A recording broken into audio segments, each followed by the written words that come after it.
What's happening, folks? Back with another reaction, back with some Sandra at long last. Wanted to give a shout out to Shafiq. He's been asking if I could go back to the beginning of Sandra's catalog, and he shared a number of Sandra releases with me. So those who know, I had gone through, I think, a greatest hit Sandra compilation, 1980 to 1990, something like that. It was a sort of temporally specific section or compilation of some of her songs. But yes, we're going to go back to the beginning, and now this, I think, first single from her, 1976. I don't speak German, but my expectation or my prediction or hypothesis is that this means Andy, my friend. And on the single cover, it shows a very young Sandra. I think she must be a young teenager by the time of this release. It shows her holding a dog very affectionately. So I'm guessing Andy is the dog. Now it's in German, and as I don't speak German beyond a handful, a very small selection of words, I won't be able to hear and interpret the lyrics on a first listen. But yes, I would expect it to relate to some relationship with a dog, a pet. Hopefully that's on the more positive end. Hopefully it's not a tale about a dog who passed away, but ultimately, yes, the title and the image on the cover suggest a more fun and affectionate type of sentiment. So we'll see if that's actually the case based on people's comments. Let's give it a listen. This is Sandra and a very early tune by her, which again, I'm going to guess translates to Andy, my friend.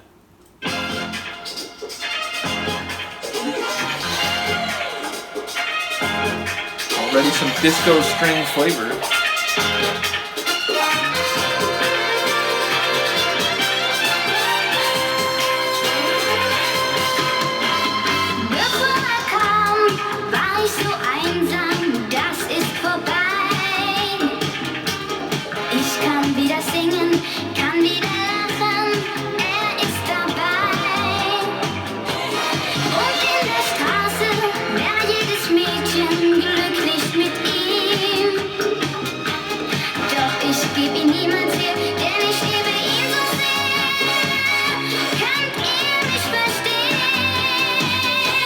What a powerful voice.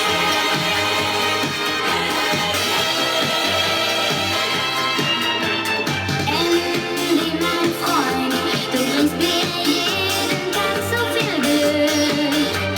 Kehre ich aus der Schule heim zu dir zurück. Keine Stunde kann vergehen, in der der Blick nicht treuer zeigt. Was du mir auch jeden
schon verliebt? Okay. So she asked the question of Andy, and Andy gave a barking response, to which Sandra said, okay. So, yes, given the tone, the sonic tone of the tune, given the mood of her vocal delivery, I feel like it's not likely to be a sad song at all, and indeed, Andy sounds alive and well at the end, so I'm guessing it's just an affectionate tune about her dog and perhaps, you know, the friendship they have that may help with the outside world, or rather may bring brightness and cheer to her day, whereas other things in her life may not. So either way, it sounds like a fun tune. It's not quite as children's song as I thought. Again, Shafiq shared this with me, and looking at the cover, because, you know, the little folder came with the cover art, I wondered if it would be more of what we here in the States tend to call like tunes for tots, meaning songs aimed at a youthful audience. And sometimes those can be like, trying to like speak diplomatically here, like a bit silly, a bit rich in terms of the like smiling, let's all be happy and have fun type of character, you know, like a song that you would hear in a kids show. This felt less like that than I expected. Maybe with a little of the vocals that comes across a tiny bit, but it really just sounded more like a 70s disco tune. You had that like waka waka kind of guitar, the strings, which I've heard in a lot of disco that I've gone through, including in arabesque.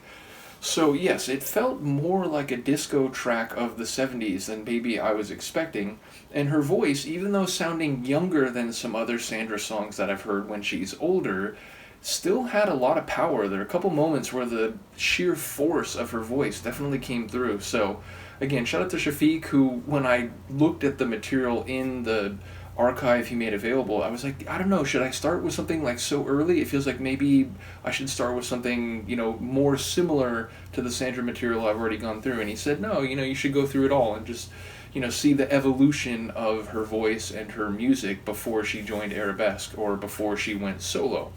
So yes, ultimately an interesting track. Again, I don't know what the lyrics are, but as I said, the tone would suggest that it's something fun and light and affectionate toward Andy, who, again, I wonder if the dog who provided the bark sonics at the end was actually a dog named Andy, or whether that was a stunt dog, shall we say.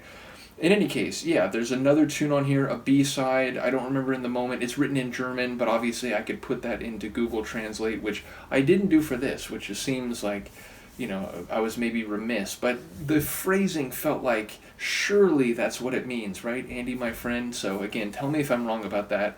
But when we come for the B-side, I will put it into a Google Translate translator, and we'll see what it says. In any case, let me know what you think. I will see you next time. Peace.